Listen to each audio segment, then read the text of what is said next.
Hello guys, magandang gabi. Ito yung mga pellets ko na medyo matagal sa akin. Isang rim to, pero kalahati na lang yung natira. Tapos nang binuksan ko, namumuti-muti. Ano, hinugasan ko na to ng ng panghugas. Tapos may oil na rin. Tapos lagyan ko ng alcohol para matanggal yung oil ng konti. Yan.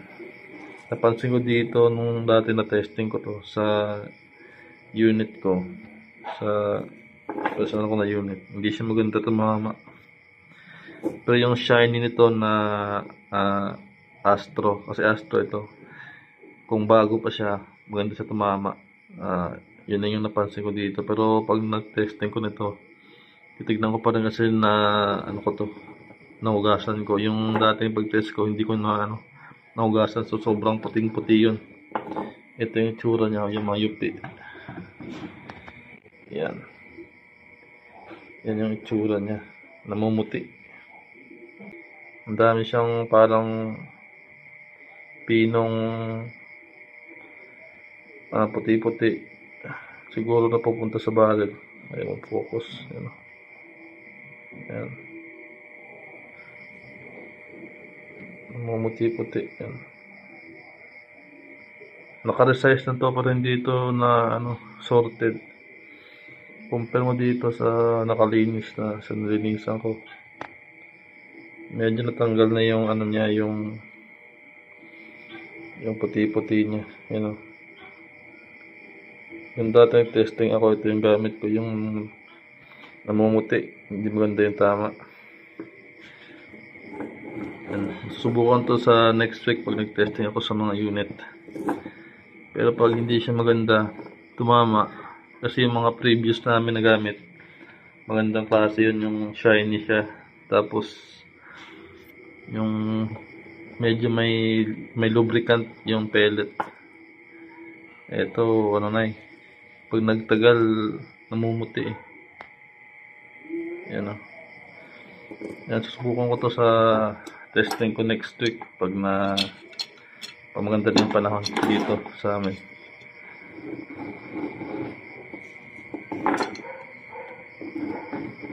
Subukan ko to kung maganda. Kung hindi, order ako ulit ng bago. Isang rim para sa testing na. Kasi yung testing natin, hindi siya basta-basta na pag nakaputok lang ng 5-10, pag okay na siya. Mahabang testingan to, hindi siya yung isang box lang. Talagang hanapin ko pa talaga kung saan siya maganda. At pagkatapos mo siyang i-testing, talagang hahanapin mo talaga yung spot na maganda. Hindi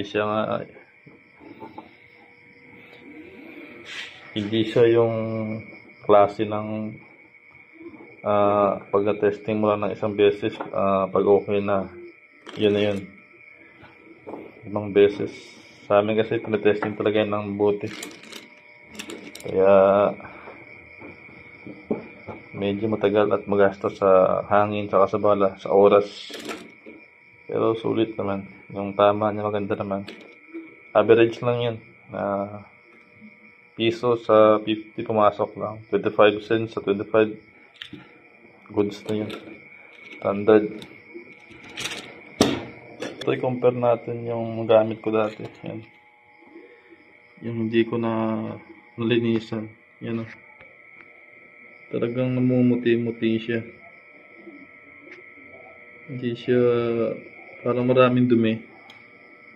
Kung may na-experience kayo na barrel na katulad nung sa DBB, tapos ito yung bala nyo, comment nyo sa baba kung ganoon din ba na experience mo. Hindi naman siya ganoon kasama, pero mapapansin mo talaga na yung tama niya is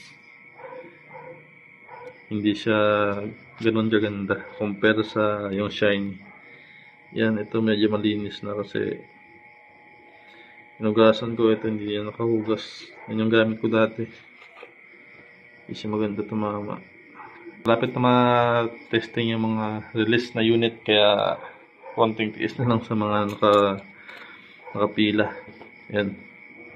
Ito yung gagamitin natin na pellet. Astro lang. Yan lang. Mabilisan lang naman to. Gusto ko lang i-share sa inyo yung experience ko dito na hindi siya talaga maganda tumama. Pagka ganito yung kulay, yung itsura niya, parang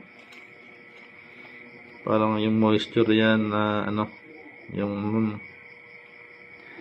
ang moisture niya parang natuyo. Yan. Namumuti-muti. Yan. Yan lang. Bye.